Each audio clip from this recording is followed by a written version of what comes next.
Next is the data structures in R. So what is a data structure? When we say data structure, it is actually a way of organizing and storing data in R so that it can be accessed and manipulated efficiently. So in this video, we will only discuss those data structures that we will encounter in our lesson. So first, we have the vector, factor, table, and last is the data frame. We can also use the class function to determine the data structure of an object. Okay, let's start with a vector. When we say vector, it is a one-dimensional array used to store elements of the same type. So vectors are the most basic data structure in R and are widely used for storing sequences of values. So to create a vector, we use this function C, open and close parentheses, and inside the parentheses, we put the elements of a vector. Okay? So take note that a vector should contain values of the same type. Okay? Examples. Suppose we have a vector of names, no? So we can assign it to a variable v underscore name. Then this is the function for assignment. And then C, open and close parentheses. Then we will list down all the names in our vector. So this is the element Alice, comma, another element Bob, comma, another element Carol, and so on and so forth. So this is a vector of name. Another example, this one is a vector of age. So this one numeric naman siya, ano? So we save it to a to a variable v underscore h, and then the assignment function, then C, open and close parentheses, then the values. So ibig sabihin, these values are actually age. That's why we name it as a v underscore h. And then so on and so forth. Okay. Um, dun sa previous video, diniscuss natin that in a data frame or in an important data set, okay, bawat vector doon is actually a vector or bawat column doon is actually a vector. So, our syntax in extracting um, a column from a data set is by the use of the dollar sign. Okay? So, for example, yung data set natin kanina, we name it as the data, no? Data, and then lagyan nyo lang dollar sign, and then a column name. So, ito yung ginagawa natin if hindi natin in-attach yung data, and yet we want to access the vectors inside the data frame or dun sa data set natin. Okay? Let's have an example. So, let's start with the vector. Yan. So, I've already prepared this. Okay? So, here, we have a vector of name, age, gender, and this one is a vector extracted from the data frame. So, take note na itong data natin, ito lang din yung German credit data natin. Okay? So, pag nirun natin yan, lalabas siya dito sa environment pane natin. Okay? Ayan. So, we have a vector of age, which is a numeric data type, a vector of gender, and a vector of name. So, kung may series of data values, then you can store it in a vector. So, sa data and dollar score, data, dollar sign, and then age, this is also a vector. So, it provides us yung laman ng age under this data. Ayan. So, ito yung code to produce this data. So, if you want to save it to a variable, then you can save it, let's say, age, assign it to age. Ayan. So, itong code na to, ina-assign mo itong code na to, it produces the values under age. Okay. And then, if you want to save it to another variable, then you can save it, let's say, age. Ayan. So, ito naman, small na variable. So, take note dito, pansinin nyo, kanina inattach natin, no? Nung inattach natin yung data set, okay, na-access natin, pero hindi sila na-store dito sa global environment. Okay, pero pag nilagay nyo na sila sa variable, for example, ito, nilagay ko na siya sa isang variable, saka pa lang siya ma-store dito sa global environment. Okay? So, kung nakastore na siya dyan, in the future, pwede natin silang gamitin. Yan. Next data structure is the factor. So, ano tong factor na to? So, si factor in R, it is a data structure that represent categorical data. Okay? So, for example, if we have integers, we have an integer value in our data set, and yet these integers are actually labels. Okay, for example, first year, second year, third year, tas we input it as 1, 2, and 3, and 4. Then, babasahin siya sa R as numeric na values, no? Kapag 1, 2, 3, 4. But actually, if that means first year, second year, third year, fourth year, then we can convert it or we can use the factor function to convert it into a categorical data. So, yun yung purpose ng factor function. So, why is this important? It ensures categorical variables are treated correctly, not as continuous number. Okay, they allow ordering of categories. For example, low, medium, high. So, pwede nating i-order itong low, medium, high. Hindi lang sila mababasa as just characters. Okay. So, ano yung function ng isang, or ano yung syntax ng factor? Okay. So, factor, open and close parentheses. So, inside the factor, ano yung mga arguments na meron dito sa factor? We have vector. Okay, so kailangan nasa vector yung ifa-factor natin. Levels, if ordered yung factor.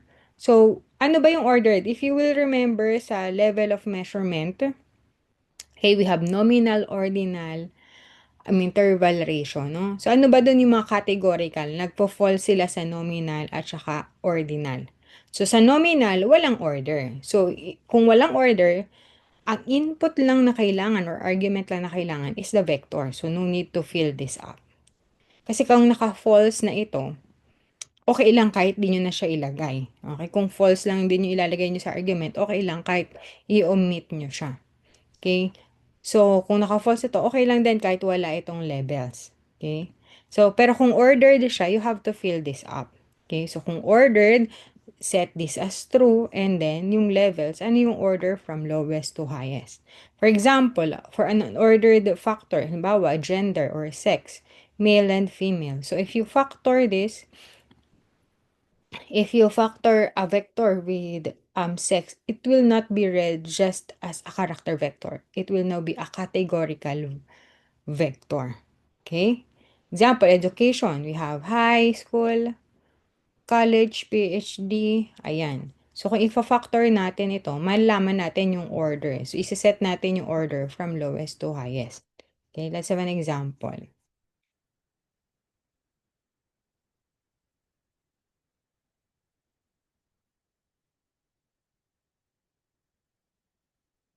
Ayan. So, here, ang ginawa ko, meron na tayong vector for gender, no? So, kung ititingnan nyo yung class ng, so sa console ko na lang ilagay, ha? Kung i-check natin yung class ng v underscore gender, it will give us character vector. Okay? Now, if I make it as a factor, and then save it to variable f underscore gender, so ibig sabihin, this is another variable wherein it contains a factor or a categorical data with two levels unordered. Okay? So, makita nyo dito siya. So, iba yung V gender na character vector, iba yung F gender na categorical factor or categorical data. Okay? So, dito, pagka tinignan natin yung class ng F underscore gender, it will give us a factor. Okay? So, this is an example of a nominal data. Ang ordinal data, okay? So, example, we have, ayan. So, from data set, okay, ito data set, in-extract ko, ito 'di ba dapat yung first argument natin is a vector, in-extract ko yung savings account. So, tingnan natin, ano ba yung laman ng savings account? Ito yung savings account, no? We have NA, little, moderate, quite rich, ayan. So, i-order. So, since this is an ordinal data, we can make it as an ordered factor. So, i-extract, this is our vector, which is extracted from the data set. And then, yung ordered, iset natin as true. So, pwedeng magbaliktad yan. And then, levels. Lagay ko lang ito. Levels equals, yung levels, naka-vector siya. Ito, yung levels, vector yung ilalagay nyo sa laman niya. Ayan. So, levels equals. And then, yung pagkakasunod-sunod niya from lowest to highest. So, nilagay ko na lang muna yung NA sa umpisa. Then, little, moderate, quite, rich, and then rich. So, tingnan natin. So, pagka niran natin, eto na siya. Okay. So, tingnan natin yung difference ng from data. Kunin natin yung savings account. Ito yung laman niya, no? Naka-character yun. Kung ma-observe nyo, naka-character siya. Okay? Pero itong naka-factor na savings account, pag niran natin yan, tingnan ninyo, nawala na yung character. Yung quotation mark. Kasi binabasa na siya as categorical data, which is unordered vector or a categorical data, unordered categorical data with levels from NA to little, moderate, quite rich, and rich. Yan. Okay? So may mga functions in R, especially yung mga statistical mga functions ginagamit natin for statistical analysis. Nagre-require sila na dapat naka-factor yung isang input. Yan. Okay, next is a table. So yung table, it's a data structure used to store counts or frequency of a categorical data. It is similar to an array. So yung array di ko na din-discuss dito, but specifically designed for summarizing categorical variables. So why it is important? It is useful for representing frequency distribution of categorical data, can have multiple dimension data or cross tabulations, often used in statistical analysis, especially contingency table or cross tabulations. Okay, so anong syntax ito? Madali lang. Table, open and close parentheses. Ano yung bibilangin niya? Okay, so kapag 2 by 2, so for one dimensional, isa lang ang kailangan. For 2 by 2, ano yung dalawang vector na i-consider? Okay, and then kaya rin yan ng 3 by 3. Pero medyo hindi na lang kagandahan, ano? Sige, tingnan natin yung table. So, an example of table. Ayan. So, for one variable vector, so ito yung one variable vector. So, ito lang yung kanyang syntax, no? Halimbawa, bilangin natin, ano ba yung sa job? Okay, so here, hindi pa, kailangan natin i-attach yung function. Attach na natin. Or i-run ko. Hindi ko yata na-attach na. Ito pala naka-attach. I-run natin ito. So, since naka-attach yung ating data na dataset, okay, tingnan ninyo, naka-attach yan. So, I can simply use yung variable na job, accessible siya because naka-attach yung dataset. So, ilagay ko lang dito, and then it will give us itong table. So, ito yung table. So, pagka niran ko to, ibibigay niya lang yung table. Yan. Ito yung laman. So, frequency distribution siya. Okay. So, kapag inassign niyo siya dito, nandito siya sa ating global environment wherein you can access it. So, yung first, yung is 22, and then 200, 630, and 148. So, kapag two variable table naman, lagay niyo lang ang dalawang vector. Okay. So, dito, tingnan natin. Ayan. So, sinave ko muna siya and then tsaka ko siya i-run. Eto, ayan. So, gumagawa siya ng frequency distribution. Ito yung 0 yung job classified as male at female. Ayan. So, kumbaga dito, meron siyang 2 levels. Meron kang 2 by 2 na table, 2-dimensional table. Okay. Ito naman, kapag 3 by 3, para siyang naka-list. Okay, so yung list is another data structure. So, hindi ko na lang kinover dito, no? Okay, so dito inisa-isa niya. So yung savings account, ilan yung savings account na little ang laman, ito yung table specific for those with savings account na little, for moderate, NA, and then quite rich and rich. So ganito naman kapag merong three-dimensional na table. Okay? So ganun kasimple yung table. Okay, next is data frame. So, ang data frame is a two-dimensional data structure that consists multiple vectors. So, kanina ito table na siya na nagko-consist ng frequency. Itong data frame, it's also a two-dimensional table, pero in this case naman, yung data frame, kinokonsist siya ng vector na dapat pare-pareho ng bilang. Okay, actually, yung data frame is used to store a data set. Ayan. Okay, so yung syntax niya to create a data frame. Sorry. To create a data frame, in R, we use the function data.frame, open and close parentheses, and then yung mga vectors, okay? Also, we can rename yung vector sa loob. Pwede nyo lagyan ng pangalan yung vector sa loob. Lagay nyo lang yung column name equals and then yung vector. Okay, and so on and so forth. Example, di ba meron na tayong tatlong vector na ito? We can make it as a data frame. Itong tatlong ito, no? Pare-pareho sila. Kailangan lang, pare-pareho sila ng length. 1, 2, 3, 4, 5. So, tig-iisa sila. Tig-5 dapat sila. Yun lang yung ano sa data frame.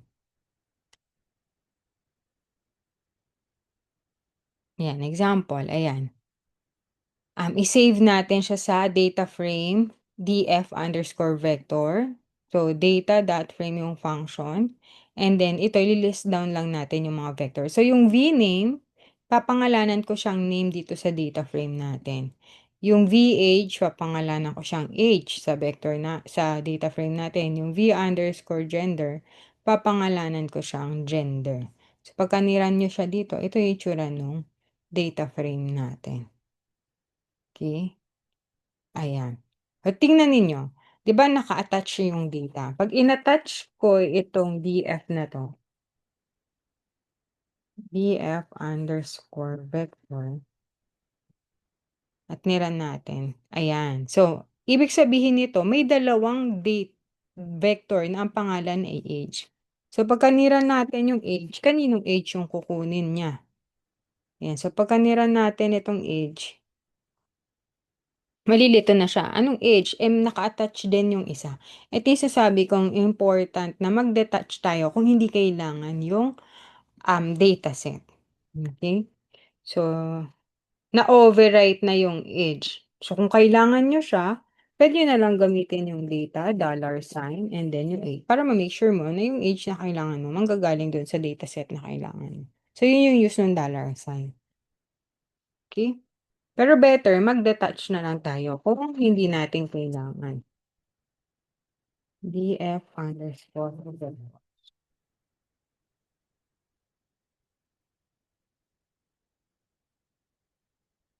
So, to check, tingnan nyo sa global environment. Make sure naka-attach dyan kung ano lang yung kailangan nyo date, um, dataset. Okay?